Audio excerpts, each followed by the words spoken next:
Welcome everybody to episode 2 of Winging It. As always, joining me is Amuka. Hello, hello. And in today's flight, we will be flying from Goolwa, which is where we ended in the first episode, to Mount Gambier, along the Coorong. Yeah, so let's get started. Ami's already lined up on the runway. Yep, she's just lining up behind me. So In the TBM today. yeah, so we're swapped over to the TBM today. It's a bit of a longer flight distance-wise, so we thought we'll go with something a little bit faster. Not much to see on the way. We probably would have seen everything after the first 5 minutes, but yeah, we'll find some interesting stuff to talk about along the way. And who knows, we might come across something totally by accident, which is the whole point. So Get off.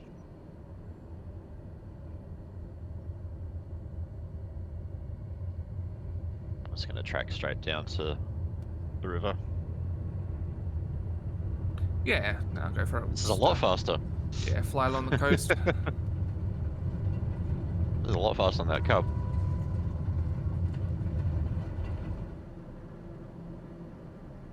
I did realize that runway had such a big dip in it.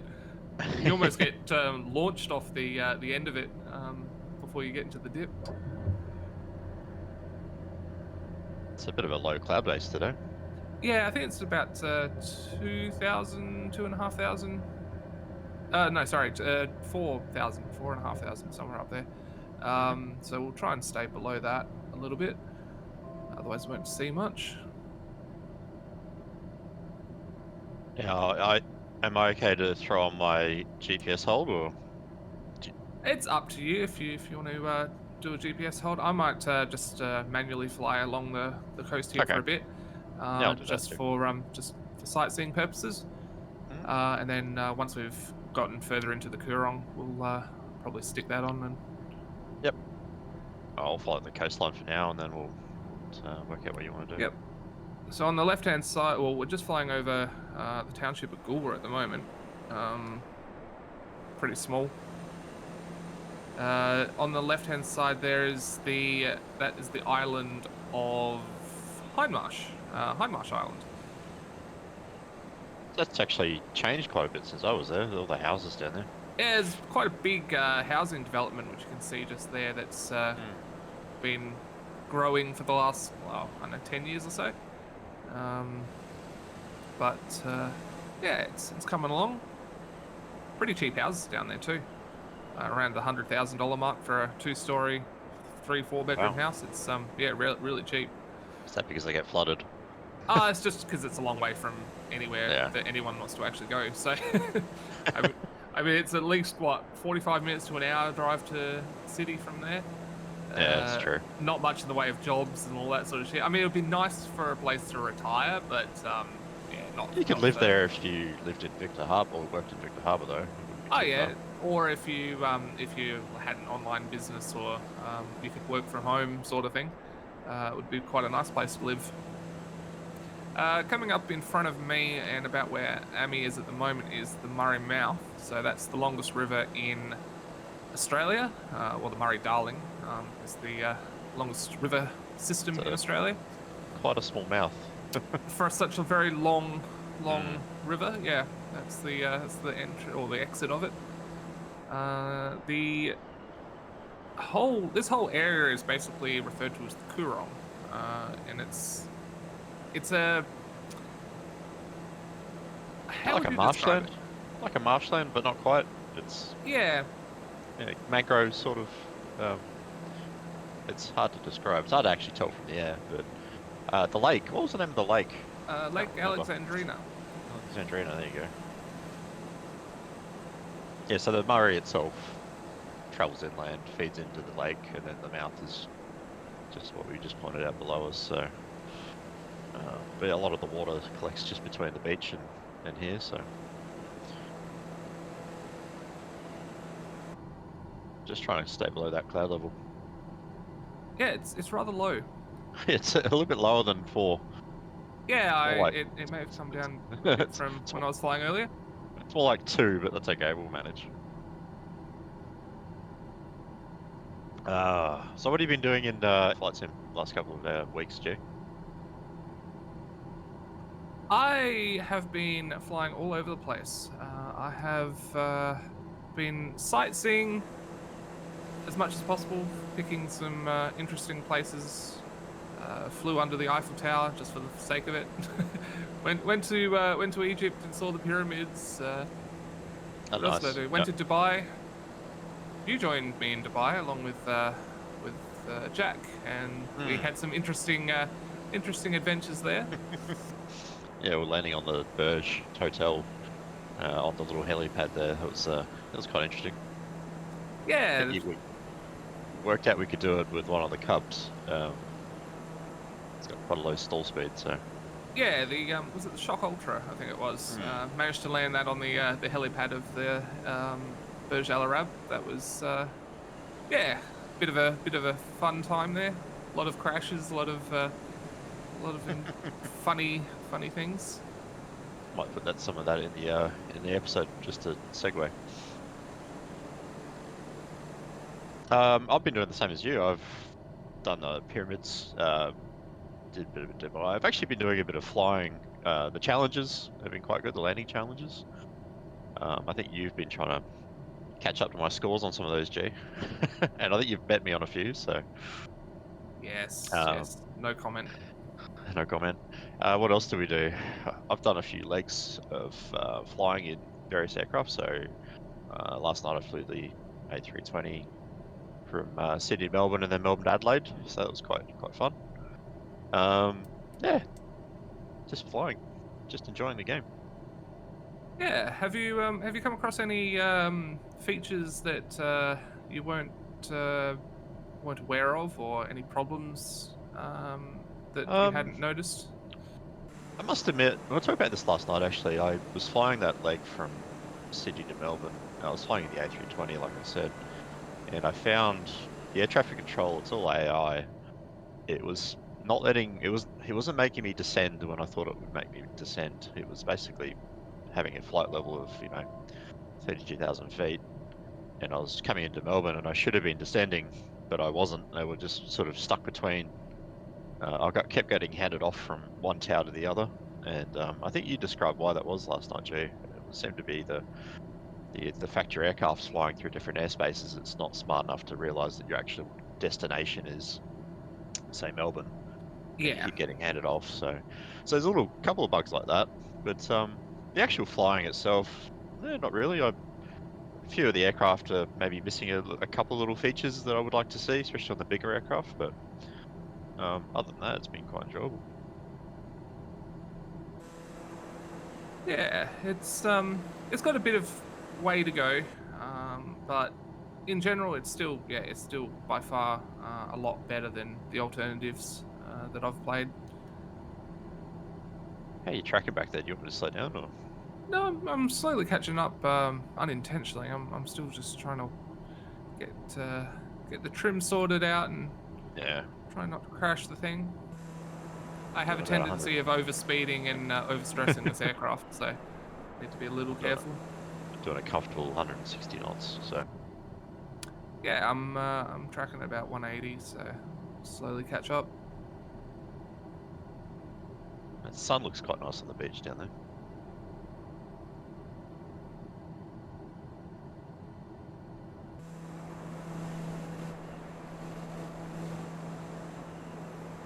Oh, my track IR's freaking out.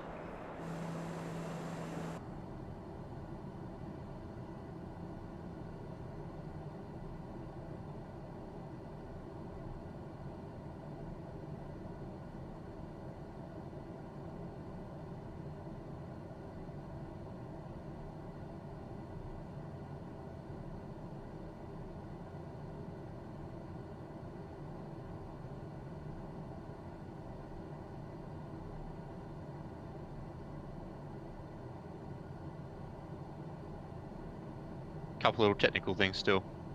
Yeah, some of you might have noticed I've changed the aspect ratio for this episode. I had a few comments from the last one that of not that wasn't popular. So I'll I'll go back to a normal aspect ratio for this one.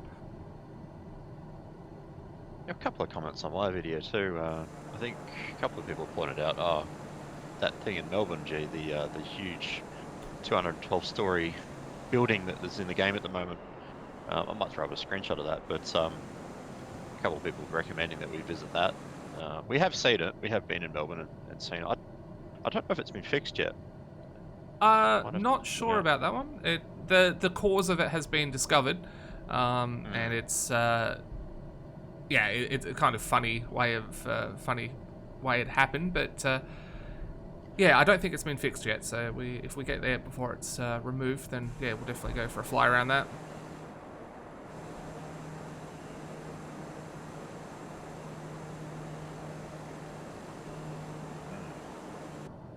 Enjoy my cup of tea up here. Quite nice.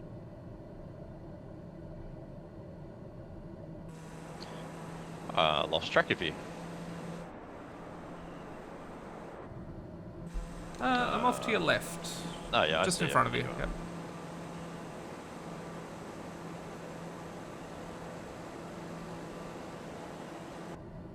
Yeah, so other things that I've been up to in Flight Sim at the moment, I've gotten into Flight Sim Economy.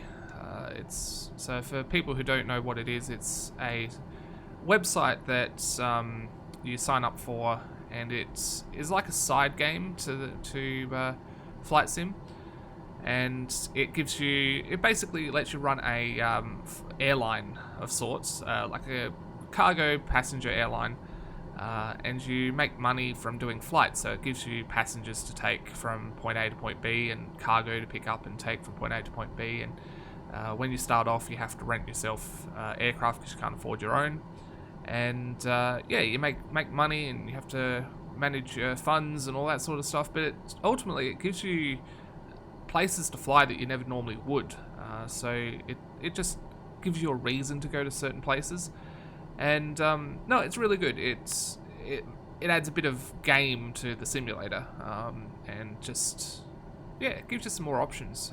What was that short flight you did last night? It was a $1,000 trip. Yeah, I Literally a 6-minute flight. I took several passengers from, where was it? It was from Carson City in the US to Lake Tahoe. It was literally like a 5-minute flight from one airport to the next, but those passengers for some reason wanted to fly. So it took me all of, including taxi time and takeoff and landing, took me about 10 minutes, and got paid about $600 after all the expenses, after the renting of the aircraft and fuel and landing costs and all that sort of stuff. So that was just a test flight, really, a bit of a demo, and it was good fun. It was a nighttime flight as well, so. That's actually a good point. I've been doing a fair bit of nighttime flying as well. That trip I did last night, for example, Melbourne to Adelaide and Sydney to Melbourne, that was at night. And I tell you what, the game looks pretty good even at night. We got the lights quite nicely, and as at one point I was travelling over between Melbourne and Adelaide, I could see the red lights, the obstruction lights for the wind turbines below me, and quite nice. You get the glow on the horizon from the cities, the light pollution. Yep. It's a very very pretty game.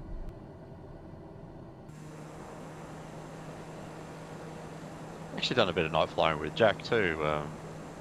We did a couple of trips up in the Northern Territory. It was Catherine to Jabiru was at night. In very strong winds, mind you, that was quite challenging.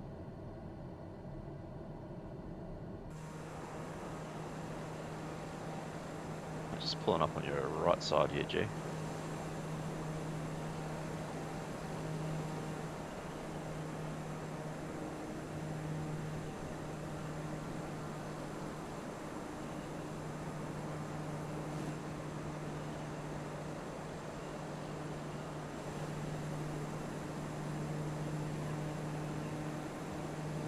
Ooh, I'm gonna probably overspeed you. It's hard to adjust the speed of this thing. Yeah, it's got a little bit of lag to it.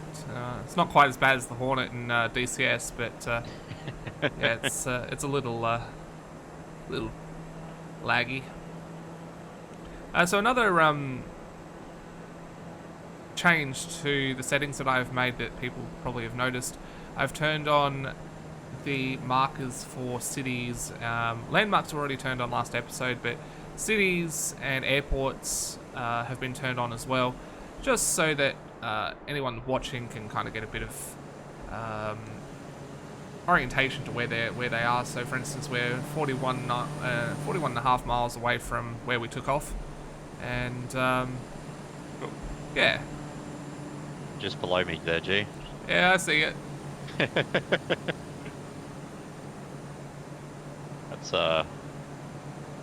actually, that's the thing I haven't turned on. My stream doesn't have any of those location markers. What does it give you? Just the airports and any sites of interest, or? Yeah, so there's several options. There's one for fauna, there's one for airports, one for cities, and one for landmarks.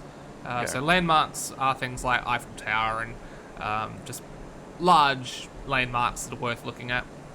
Cities, obviously, are towns and cities. I don't know how big they have to be to show up, but currently don't see any around here. But then again, there are no towns or cities around here. Yep. The other one is fauna, which is just animals. If there's any animals to see, they'll show up as an icon. And airports, so I'm assuming all and any airport you can land at will show up. So that will just show you where they are. It will give you a runway, and I think it's like a runway and an airport name, so you can kind of see which way the runways are. Good for navigation, good for new pilots who can't really either figure out how to use the GPS in the aircraft or that sort of stuff, or just for pointing out where there's runways. So.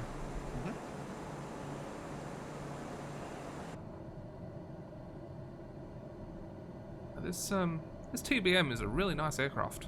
It is very nice. Yeah, I don't mind this term. Cruising along in this thing. It's actually got quite a nice, it's obviously glass cockpit, but the autopilot stuff's quite nice as well. It's quite intuitive. Yeah, it's not too bad. It's, yeah, as you said, it's the whole cockpit is rather intuitive. The MFDs are a little hard to understand. Like, they're very similar to MFDs in most other aircraft that have a glass cockpit, but there's a few minor changes to them that are a little hard to pick up. But all the buttons and everything are very intuitive as to where they are, and there's not a massive amount of them. They're all the very bare minimums, which is good.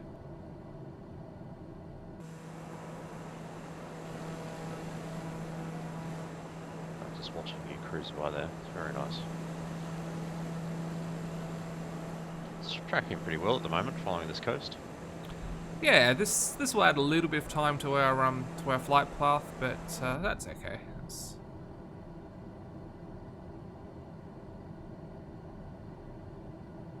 I've been playing around with VATSIM too. I think you had a quick look at it as well.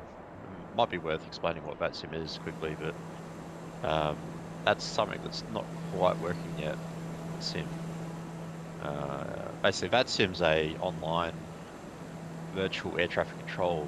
So you basically fly with other pilots and listen to volunteer traffic controllers, basically, who will man different towers, different approaches for different airports, and you'll hear other pilots on the same frequencies as you. And basically, it just adds another level of immersion. But at the moment, it's not quite working. They definitely want to implement it in the game, but it's causing a bit of a frame rate drop every time you turn it on. So we hope to see that implemented soon, just for an extra bit of traffic, something to listen to while you're flying. It's a little bit more immersive. So. Yeah, and VATSIM is as realistic as you're going to get for flight sim and ATC, because they use pretty much every rule and regulation that real pilots use that is relevant to flight sim as such. So there's a lot of learning to do. They've actually got, when you sign up for VATSIM itself, you have to go through levels of competency, and to do that you have to sign up to a training organisation. Most of them are free, and you sign up for these training organisations and you go through all sorts of training levels and things, which are almost as comprehensive as a real pilot's license. And yeah, it's fun to do, but it's very what's the word? Very tedious. Well, not tedious, but just comprehensive for a flight sim. But when you jump onto the network and everyone knows what they're doing, and it's just another massive immersion, or it adds a lot of immersion to the flight sim.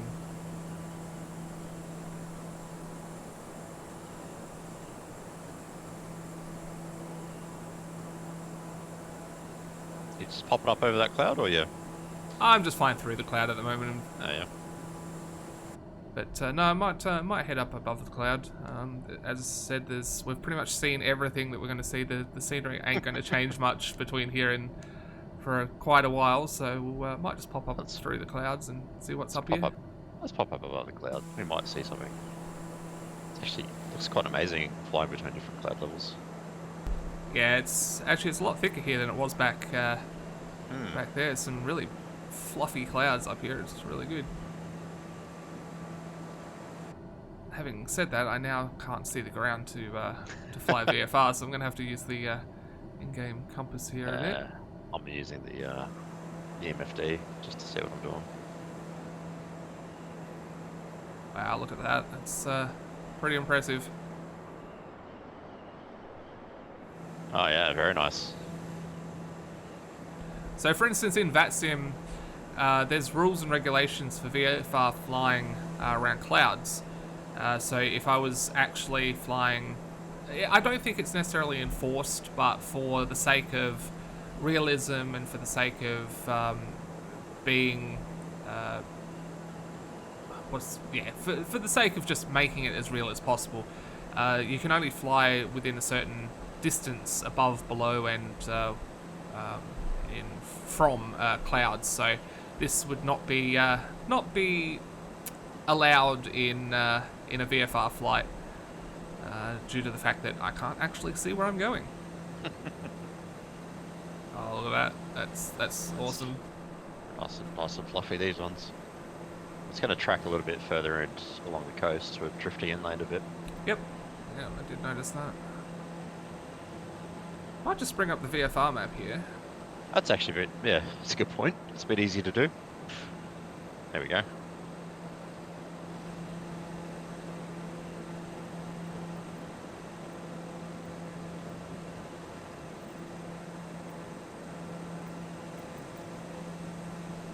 Well, I would bring up the VFR map, except I can't. The button doesn't seem to be working. Oh, right. Yeah, mine's working. We've almost finished the stretch, the Coorong stretch, so probably another, I don't know, 5 minutes. And then we're back inland, so. Yep. Yeah, no, that's another bit of a bug that I've found from time to time. Some items of the UI don't seem to work. I've had on at least 2 occasions now where I've gone to change the mapping of my controls, and the interface for selecting the control just doesn't show up, and that's happened twice now. And this is the first time that the VFR map hasn't worked. As you saw just before, I was clicking on the button in the menu, and also pressing the hotkey, and nope, will not showing up at all. So Computer says no? no, computer says no. You're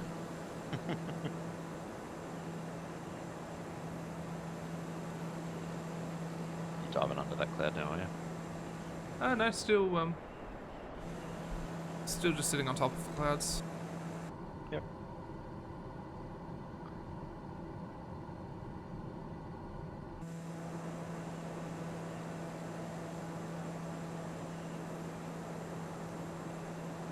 So what we might do is end the episode here, and then yeah, we'll continue this flight in the next one. So thank you everyone for joining us, and as always, you can find links to Ami's perspective on his channel, and yeah, you can be notified of new uploads via Twitter, and yeah.